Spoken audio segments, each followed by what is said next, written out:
Today we're going to cover one of the most important editing skills, trimming and cutting clips in Kinemaster. First, open your project and make sure you've got a clip on the timeline.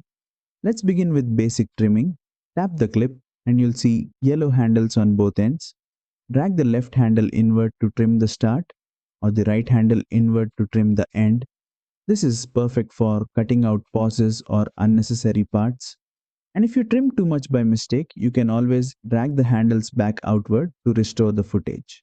Now, let's move on to the scissor tool for more precise trimming. Position the playhead at the exact frame where you want to make a change, then tap the clip and select the scissor tool. Here, you'll see options like trim left of playhead. This instantly removes everything before the playhead. Trim right of playhead. This removes everything after the playhead. These options are super useful when you want to quickly cut out large portions of a clip. And finally, if you just want to divide a clip into sections without deleting anything, choose split at playhead. This will break your clip into two parts and you can delete, rearrange or apply different effects to each section. By combining trimming, trim left, right and splitting, you have full control over the length and flow of your video. And that's it. You've now mastered trimming and cutting in Kinemaster.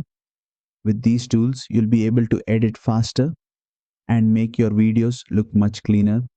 If this tutorial helped, don't forget to like, share and subscribe for more Kinemaster editing tips.